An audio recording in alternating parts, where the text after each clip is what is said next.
All right. Welcome back, everyone.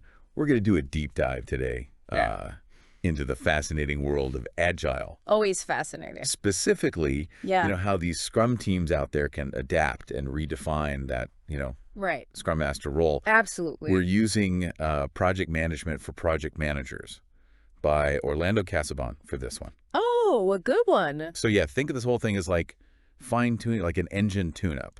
Okay. But for your Agile team, right? Gotcha. So let's just imagine for a second the team realizes Okay. that their Scrum Master role All right. needs like a Needs a what? refresh, Needs a refresh, a shakeup. Yeah. a shakeup. Yeah. How should they even begin to approach this? Well, I think it all really starts with embracing a core principle Okay. of Agile, and that's self-organization. Right. Right? Agile teams, they're empowered to adapt. Yeah. But just like with your engine tune-up analogy.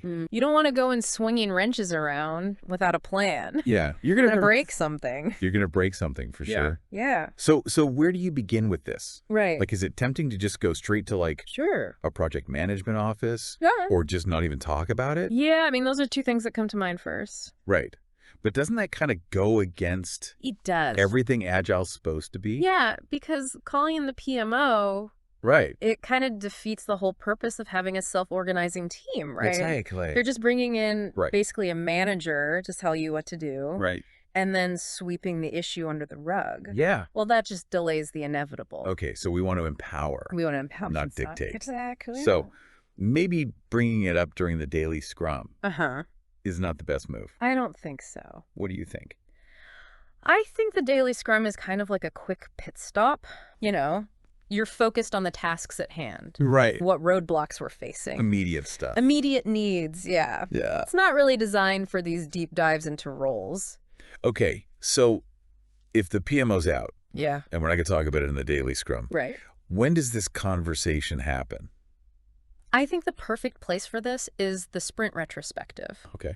Think of it like a team debrief. Okay. Right. You're taking a dedicated time to reflect on what went well, Yeah. what could be improved, and most importantly, Uh-huh. how the team itself is functioning. Okay, so that makes sense. Right. It's where the team can like step back, Exactly. chronologize, brainstorm, all that. Yeah, and come up with adjustments to that Scrum Master role. Okay, so we've gone from realizing we need to change to figuring out where to talk about it. Yeah. But why? What are the benefits and challenges of changing this role? Well, I think redefining that role can really lead to Yeah. a lot greater team ownership. And flexibility, Right. it can empower people to step up, Yeah. contribute in new ways. Right. But, and this is a big but, Okay. we got to avoid ambiguity. Ambiguity. Okay. Yeah, we need clearly defined responsibilities. Oh, yeah. Even if we're... Even if we're distributing, Yeah. we're rotating, it Yeah. needs to be clear Gotcha. who's doing what. Okay, this has been really insightful. Glad to hear it. So basically, when a Scrum team sees that they need to redefine that Scrum Master role, the journey should start with the team. With the team themselves. The sprint retrospective is the place to have this conversation. Absolutely. To make sure the team stays Agile. and adaptable. If you want to learn more Yeah. about this whole thing, Project Management for Project Managers by Orlando Casabon. Great book. Thanks for joining us on this deep dive. Always a pleasure. We'll catch you next time. Looking forward to it. All right, take care. You too. Bye. Bye.